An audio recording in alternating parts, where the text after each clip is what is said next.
On October 7th, a man named Rami Davidian became an instant hero. His story, emotional, vivid, horrifying, spread like wildfire. He claimed to have rescued over 750 people from the Nova Music Festival. He said he saw young Israeli women tied to trees, raped with metal rods and wooden planks. His testimony was cited by the United Nations, echoed in major newspapers, and became a centerpiece in a high-profile film produced by Sheryl Sandberg. But what if it was all a lie? Well, an explosive investigation by one of Israel's own top journalists was set to expose Davidian as a fraud, not a slight exaggerator, but a full-blown fabulist. The stories completely fabricated, according to the journalist. And then, just before the report was set to air, Israel's Channel 13 pulled the plug. Why? Well, that's the question. Here to tell us is Wyatt Reed, editor at The Gray Zone, who recently wrote out this cover-up in the piece titled Israeli Network Censors Report Exposing October 7th Hero as Hoaxer. Wyatt, welcome to the show. Thank you so much for being here. Thanks, Kim. Thank you for having me. Okay, so tell us first about this guy and what the report was uncovering about him, how this report discovered that he was a giant fraudster. Absolutely. Well, Rami Davidian is one of the major PR faces of the campaign, the public relations campaign from the Israeli government to exploit October 7th, the atrocity angle, and to gin up anger and outrage across the world, and to justify their military actions in Gaza. Rami Davidian claimed to have rescued, as you noted, over 750 people from the music festival, a number that should raise eyebrows, but apparently did not in Israel, where he is routinely referred to as the farmer hero. One typical Times of Israel article describing his exploits is headlined, "The Angel on Earth Who Saved 750 Lives in the October 7th Massacre." How did he claim? Why can I just? Sorry, I want to interrupt. I'm going to interrupt for a second, just because I want to know how did he claim he saved these 750 people? Like, what did he do? That is an extraordinary number of people. What did he claim he did? Well, Davidian claims that he effectively assembled a kind of hostage rescue network ad hoc as October 7th was unfolding. So I think this 750 number, he's kind of taking credit for the actions of other people who he was coordinating that morning. So I would assume that this 750 number, he's not claiming he himself did this, but it is such a dramatic number that it kind of invites a level of skepticism, or it should. And obviously, as we've seen, that did not come to pass in Israel. And when critical journalists attempt to interrogate this number, they're basically shut down and silenced.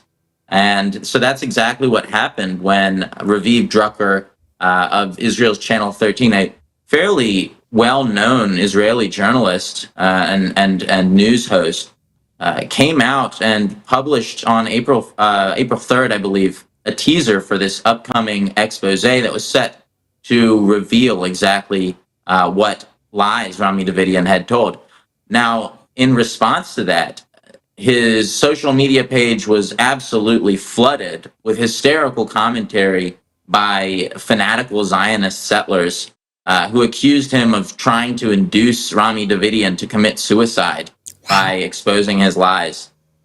This was the response, and amidst this massive pushback by one of Israeli society's most vocal and certainly most powerful segments, this far-right, quote-unquote, fringe that seems to be far more mainstream than most people are willing to acknowledge, they were able to basically silence this film. So Drucker claims that he received a phone call from the head of the network who told him they were not going to broadcast this expose, didn't really explain why. And he begged the CEO to please just watch it first before you cancel it, and see if the news value contained in it, would outweigh whatever public relations kind of calculation they're making.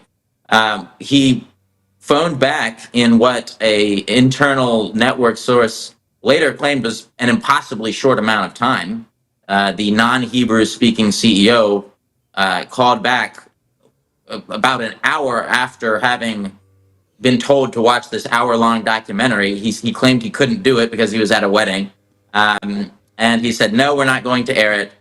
We're going to cancel this. This report has now been shelved. So it hasn't come out.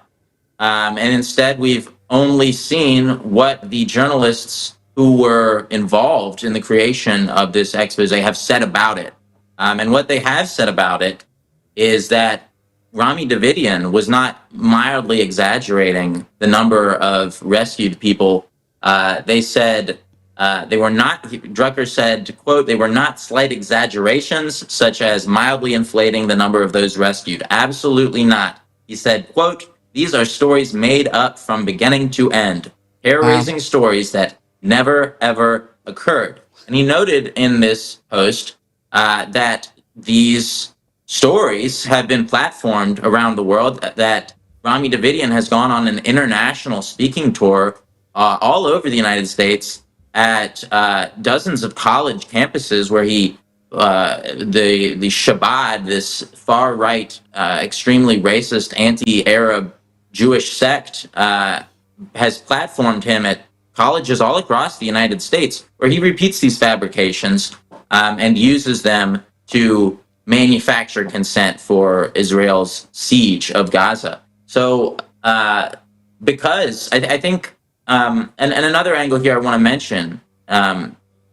these are lies that were brought up by the UN in their report, which was cited as so-called evidence of, this mass sexual assault on October 7th, that it turns out we can't find any evidence for. Right. And this, yet again, is another example of uncovering one of these stones, some of this so-called evidence, and finding out that underneath it is yet another liar. And yet, so when I guess we should break down some of these specific lies, just so viewers are aware exactly what it was that he was saying. The most notorious of these was a lie that was platformed by Sheryl Sandberg's famous propaganda documentary, Screams Before Silence, which was, despite a glowing recommendation by President Trump, who stated that everyone needs to see this film. I think he said it's incredibly difficult to watch because sadly it graphically portrays the death and destruction that Hamas has unleashed. I urge people to support the documentary and watch if able. It still, though, has only 1.3 million views on YouTube, which I think is not that many, considering it's been platformed by so many people. So many high-profile Zionists have urged people to watch this movie. Nonetheless, it hasn't really caught on, and I think part of the reason why is that they are simply describing nonsensical stories that never happened. So Rami Davidian's contribution to all this is this kind of teary discussion where he stands in this wooded clearing in a forest, and he tells Sheryl Sandberg that this was the place where I found 30 girls tied up to the trees. I'll quote from him here. He says, "These trees, I saw girls tied up to every tree here with their hands behind them. Someone murdered them, raped them, abused them. Here on these trees, their legs were spread." And they showed a number of trees with ropes tied to them. Who knows who tied those ropes there, how long they were there. I highly doubt that they were left there by Hamas. He says, "Everyone who sees this knows right away that the girls were abused. Someone stripped them, someone raped them. They inserted all kinds of things into their intimate organs, like wooden boards and iron rods. Over 30 girls were murdered and raped here. I had to close their legs and cover their bodies so no one else would see what I saw. No one can see those kinds of things." And this tracks with a lot of the other horrific things that we heard that turned out to be lies right after October 7th. You had these, so-called rescuers who claimed that because the bodies were left in such a horrific state that they had to change them and shift them and move the bodies and somehow alter the circumstances because it was just too much for a human to be able to watch. And so that's why no one has been able to find any, actual corpses that bear the signs of anything they're talking about, because they had to take them away for our benefit. And so this lie was kind of the centerpiece, the emotional climax of this propaganda documentary, and it was something that mainstream media echoed. They used this fabricated testimony by Davidian to encourage people to watch this documentary. The New York Times, Bret Stephens wrote that the refusal by so many people to acknowledge what happened, often accompanied by sneering derision, makes it necessary for them to print the claims of Rami Davidian. And the Washington Post also cited this false testimony to insist that, in addition to, quote, the damage and family civilian in Gaza, that, quote, the violence described in Sandberg's documentary occupies a plane of calculated cruelty, indeed of evil. So this fabricated testimony was in a very direct way used by the Washington Post to say, oh, but look, Hamas is so much worse, because, some Israeli settler who went on later to say we need to wipe out all of Gaza, because he said it, well, they're worse than Hamas. And that's been kind of that has been the gist of how mainstream media has handled these lies by various Israelis who had a very clear incentive to lie, who, in the case of Rami Davidian, one among many who openly profited off of this, who got massive amounts of international attention, huge speaking engagements, and presumably a book deal is in the works. Who knows? But that is who's been telling us, the facts about October 7th all along. And the truth was apparently too much for Israeli society to bear. So that report exposing the truth was silenced, buried, censored, and now we'll never know exactly the full extent of Rami Davidian's lies. So the journalists can't put this out just on their own. They can't publish it onto Rumble or wherever, just to get it out there for people? I assume that it's the intellectual property of the network and that they're not willing to let them publish it. I hope that that some soul with a good conscience will take it upon themselves to leak this documentary. It seems to be the only way that these real kind of explosive investigations is malfeasance ever come out. This is how, for example, the Al Jazeera documentary, The Lobby, was also basically buried by the network, and the only reason anyone ever saw it was because people inside the network decided to leak it. So I certainly hope that happens, given the fact that there do seem to be sources within the network who are not pleased about this. I think that that raises the possibility of that happening, and I certainly would encourage them to do so for the sake of accountability. Yeah. Well, and the fact that they're committing a genocide, and their reasoning, their rationale for it is largely because of October. I mean, it's all October 7th, and the trying to build around this giant narrative that the Palestinians are just animals. They're evil animals, and they must be exterminated. That there's no other choice but to just wipe them off the face of the earth, because look at how animalistic and horrible they are. And then they fed us all these stories with no evidence whatsoever of beheaded babies and rapes. And this guy, I mean, it says a lot that people could even believe this just at face value without even an investigation. How do you save 750 people on your own? How do you then untie and hide the bodies of 30 women? How is that even? Did anybody even ask? How did you do that? And who helped you? And where? And then, where are the bodies? Where's the autopsies showing the rapes or whatever? I mean, these questions weren't even asked. People just blindly believed. Where are the bodies of the 40 beheaded babies? We would see the images of this. Anybody who did ask this was accused of anti-Semitism, and there are certain Jewish burial rites that that can be used to kind of demand the immediate burning of the body. That Okay. this was kind of, I mean, it's an sort of historical point that this was unleashed immediately to say, well, the body must be disposed of as soon as possible. You want to suggest that we should wait and pause and find out and do autopsies is also being anti-Semitic. So that was always kind of lingering in the background. Anyone who asks any questions about this is a rape apologist, is a Hamas lover, and doesn't believe women, quote unquote. So this,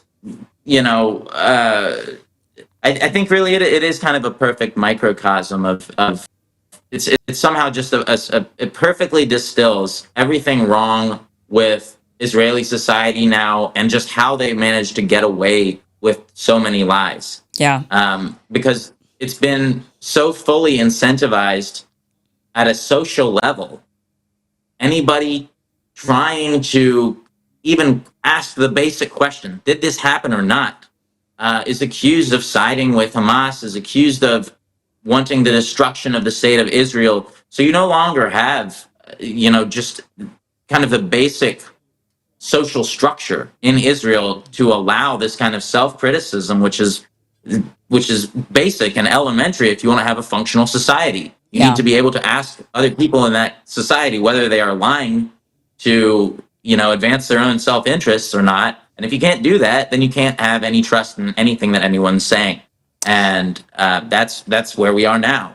People are just constantly lying because they know no one will call them out, and anybody who tries to will be accused of trying to destroy the state of Israel. Well, I think certainly it's very pervasive in Israeli society, and those who are supporting Zionism, we're seeing that it's very pervasive. But I think it's actually this is a problem that I'm seeing across the board. Believing narratives without evidence. This is the one thing I criticize, like the claim, and I don't know where you are on this one, but the claim of a Uyghur genocide in China, for example. I never saw evidence of it. All I ask for is show me evidence. If you're going to make a claim, I want to see evidence of this. And if you can't produce evidence, then don't expect me to believe the claim. So I see what a genocide looks like. I see evidence of it now every day on social media coming out of Gaza. That is what a genocide looks like.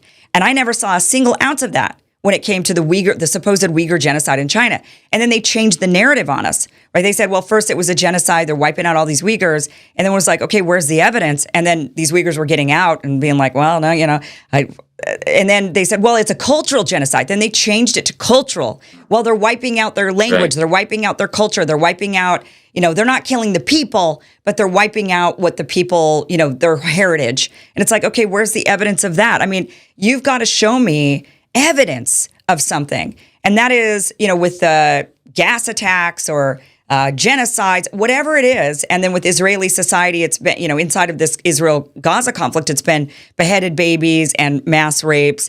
And there's just been no evidence of this at all. You get the person, just like with the Uyghur genocide, you'll get like the Uyghur woman that's sitting in Turkey and she's saying, oh, yes, they're killing us all, but I'm not seeing any imagery of this or anything to verify that claim. So we're, as a society, very quick. I don't have any videos of it. I don't have any footage of it because China is China is a totalitarian state, and they don't allow you to take videos of that. And it's I'm sorry, but if Israel, if shit can get out of Israel, and that country is the best at all of that. If we can get the images out of Israel, then China is not able. There's no way China can cover that up to that. If Israel can't do it, no one can. And there's just got to be evidence. What really betrays that the Uyghur genocide narrative as being propaganda is how few of the proponents of this narrative have shed a single tear over what's happening in Gaza. Right. How it's all neocons who profess to care so deeply about Muslim life. But suddenly, as soon as they leave China, they're less than human again.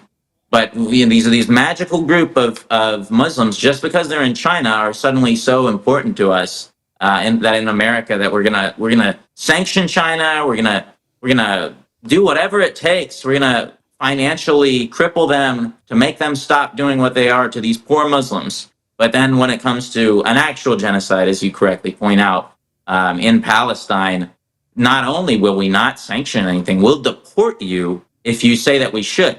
Yeah. So it's so cynical, and it's disgusting. And It just goes to show I guess our only hope is, yeah. there's something very wrong with the human psyche on this one. I mean, just to believe things without the evidence, like the Uyghur genocide or the women being raped or the beheaded babies, and then to deny with evidence. That's the thing that's really, I guess, like I cannot wrap my mind around. Especially with Israel Palestine, it's such a stark example of this, where we see the babies. We saw the rotting corpses of the babies that were left behind in that hospital that was attacked, right? We saw those, we saw the videos, we saw the images. That was real. We have the evidence of this.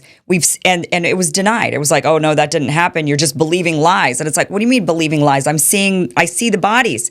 Same thing with like the destroyed hospitals. Oh, you're just believing lies. This is a hospital and now it's destroyed. So how is this a lie? Somebody tell me how this is a lie. But the brain, what's amazing about it is how the brain is willing to accept narratives without evidence and deny with evidence. It's staring them right in the face and they're still denying it. And it just goes to show that we will just gobble up anything or deny anything in order to believe our preconceived, what we want to believe about situations or groups of people. And it's really... it's disheartening, because it's, how do we get around this? How do we convince people of reality, and how do we convince them also of lies that they're just being fed? And it's not going to end, with the Israeli-Palestinian conflict. We're seeing this, like I mentioned, all around any conflict that we have an agenda in. We're shaping the narrative and believing lies or denying facts. I mean, it's insane. Well, I think there's reason for optimism in the sense that with each generation, younger generation, it seems like Americans are getting a little bit smarter, at least in terms of the Israeli propaganda aspect. Younger generations are less and less likely to believe the Israeli government's propaganda, and that's not a trend that seems to be going anywhere, and it's certainly one that seems to be alarming all the right people. So I think that is one reason for optimism. Whether that translates over to being equally skeptical of government, Western government narratives around, say, Ukraine, that has yet to be determined. I unfortunately don't see it quite going that way. But at least in terms of Israel, I think there is, some hope. Yeah. But like you mentioned, I mean, and correctly, I mean, it's not, what I want is a principled approach. I want people to start looking through the bullshit and saying, I don't care how I feel, whether I like Russia or Ukraine, whether I like Israel or Palestine, whether I like China or Taiwan or whatever it is, right? But putting aside your personal bias and saying, this is what I see, that I just want to believe facts. So just show me facts and that's it. But like you point out, this group of people that are now seeing the facts when it comes to Israel and Palestine don't see the facts when it comes to Russia, Ukraine. Like they're not, it is still personal. It's still based on, and then it actually adds a team sport. Yeah, it is. It's a team sport. And it adds a bit of credence to the whole, like, oh, it's just Jew hate, and that's what the other side says. The other side says, it's just Jew hate. You're just, the Jews, you're just you hate Jews so much. And that's why and it's almost like, well, there maybe, I mean, even though the people that are criticizing Israel, I believe, are correct, maybe the people that are saying, oh, they're just blinded by Jew hate, maybe they're correct too, if the same group of people are willing to, avoid facing facts when it comes to other conflicts. It shows that it is emotionally driven and not actually logically driven, and it should be logically driven. Well, and this is, a lot of people have made the point that there is a major ideological convergence between Nazis and Zionists, in the sense that both of them have kind of this shared interest in having each other as their opponent. So you'll notice that, people like Piers Morgan they like to platform someone like Dan Bilzerian or somebody who's basically just an open anti-Semite, and they present this as kind of the anti-Zionist position, because that all of a sudden gives credence to what the other side is saying. And they say, oh, our opponents just hate us because they don't like Jews and they're jealous, and this is just what are we going to do about it? This shows why we need a state of Israel. So it's controlled opposition. If you can't have a state of Israel unless you have a a demographic threat to Jews, and anti-Zionist Jews expose this massively when they come on and say, actually, I'm safer at my home in Brooklyn than I am 10 miles from the Gaza Strip.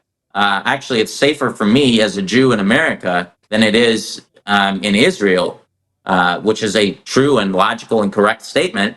That conversation is never, they never have on the Neturei, the anti-Zionist Jews who you'll see at all of the major pro-Palestine demonstrations. These people are never featured on these panel discussions when they ask, why somebody, hates, why do you hate all Jews? Because you're a critic of Israel.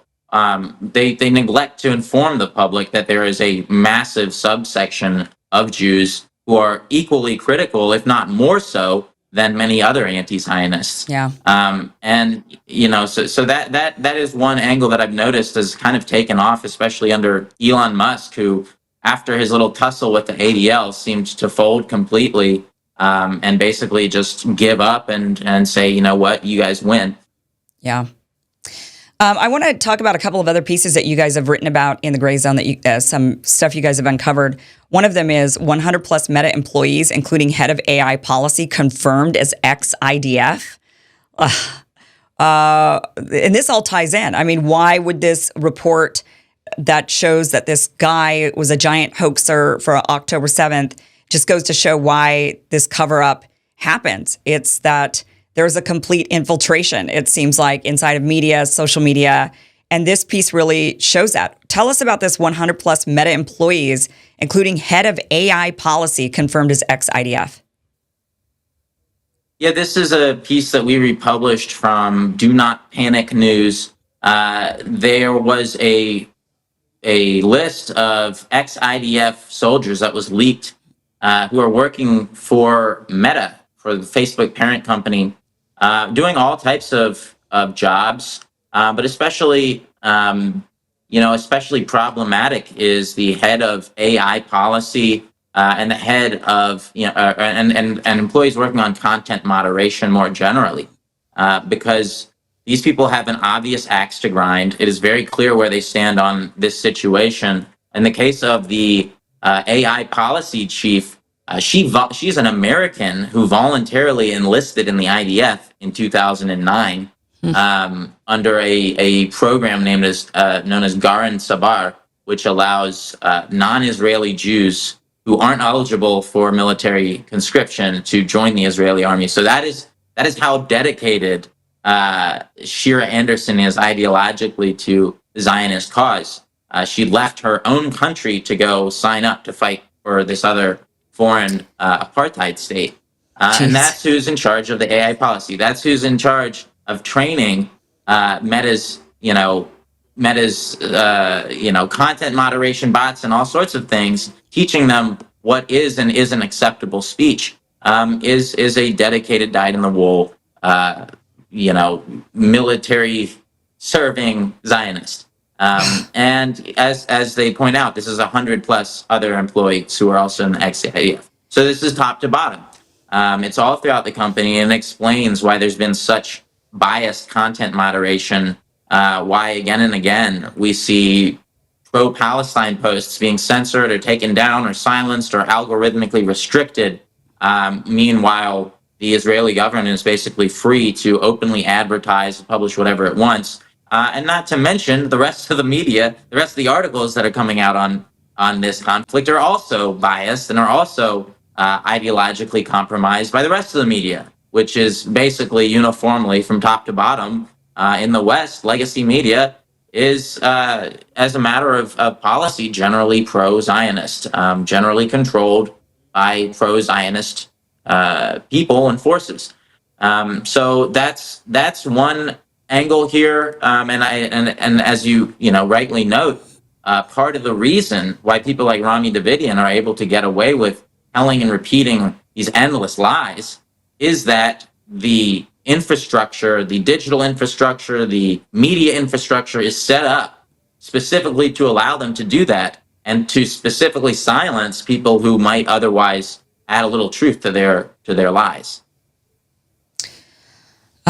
Just so that people can put this into perspective, because a lot of people say, well, so what? You know, she was Jewish. She wanted to sign up and fight for the IDF. Like, so what?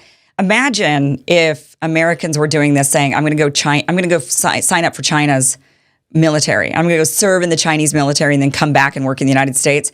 And there's 100 of them, you know, that do this at one company alone. And then you just imagine how many from other companies there must be. I mean, that would be a total and complete scandal. People would start screaming at the top of their lungs that we have been infiltrated. And yet no one says that when it comes to the Israelis. And yet we have been completely infiltrated. I mean, they control so much openly. They brag about it. In fact, another piece that you've done here that you've published here in the Gray Zone is AIPAC leader boasts of special access to top Trump NatSec officials in leaked audio. This was done written by Max Blumenthal. Also with the Gray Zone, let's actually play this leaked audio that you guys published at the Gray Zone. We may not lobby the executive, but as we were talking about, there was a discussion earlier about Congress being representative to the people. Well, the White House has to be responsive to Congress. And so it's working with, at the time, our friends on the Democratic side of the aisle to apply pressure the way that they know how to an administration, as it will be with this administration. Well, I was talking about the people who will get appointed into some of these jobs. Look, at the top level, you talk about Marco Rubio and Elise Stefanik and Michael Waltz.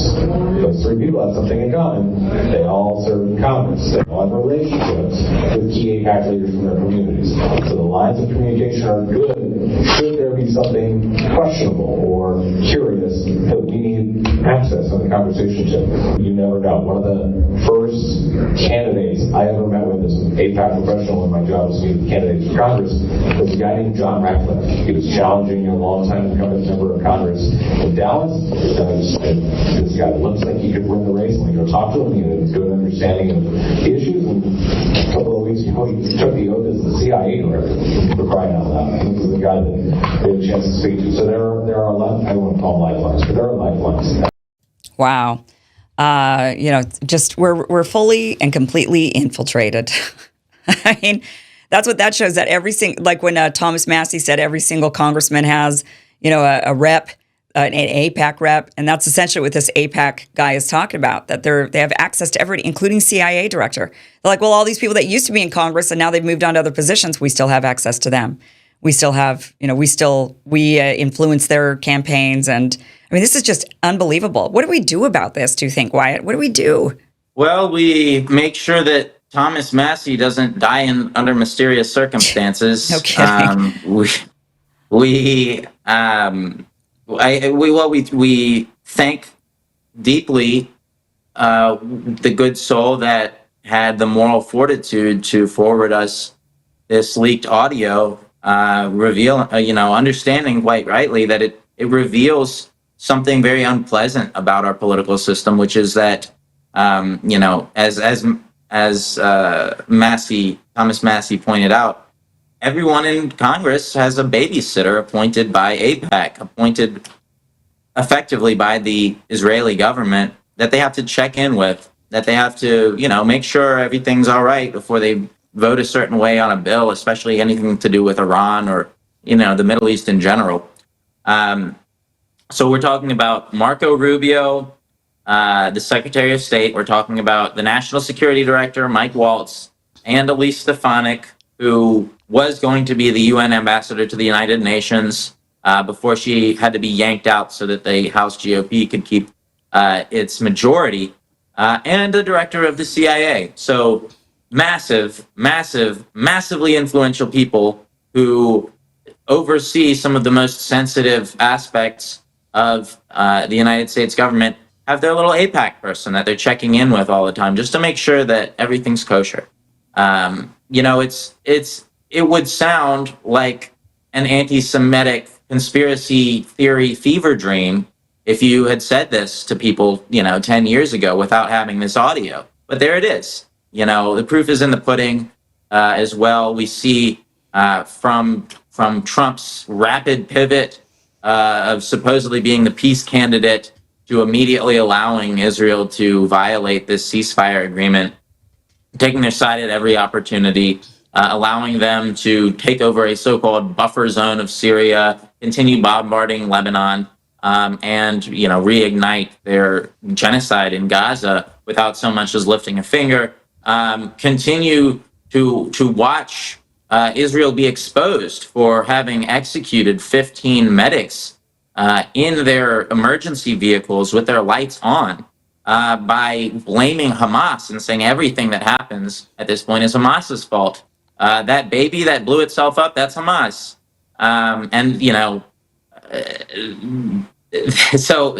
So we don't really, it doesn't really take much to imagine they're telling the truth behind closed doors, because we see exactly the effects of that level of control over our government. The insane decision to start a war with Yemen, a country that extremely mountainous, much like Afghanistan in a lot of ways, that has a die-hard ideological opposition that sees themselves as, I think rightly so in many ways, as waging a holy war for the future of humanity, that, you are not going to eradicate by lobbing a few bombs at a few apartment complexes. All of this incredibly wrong-headed foreign policy, the root of all of it, our current drive to start a war with Iran, which obviously we're not going to win. Certainly not a conventional war, which even U.S. military drills as far back as the early 2000s showed would be an abject failure. All of this can be traced directly back to the influence of Israel over our government and over our society. It's not looking good right now for the Trump administration, and it's not looking good for Gaza or for the Middle East, because who knows really who's calling the shots? Is it Donald Trump, or is it somebody's APAC person? Oh man, we need to get control over it.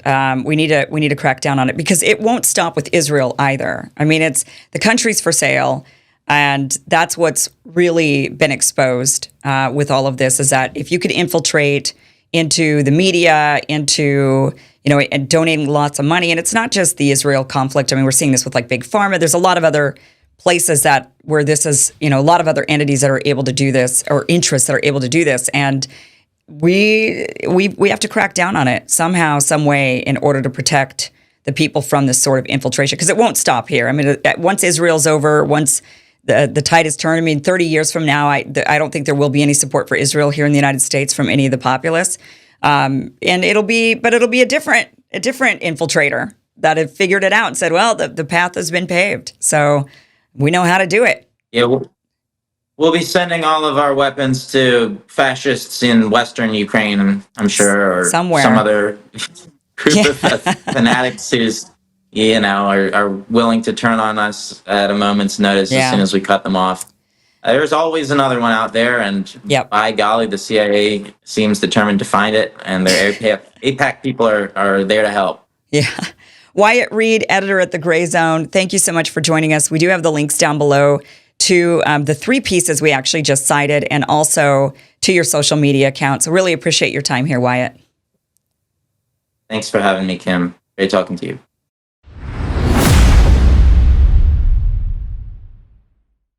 Thanks for watching this clip from the full Kim Iverson Show, which you can check out Monday through Friday, 2 p.m. Pacific, 5 p.m. Eastern. The show airs live. It is a 1-hour live show Monday through Friday. Just head to KimIversonShow.com. See you there.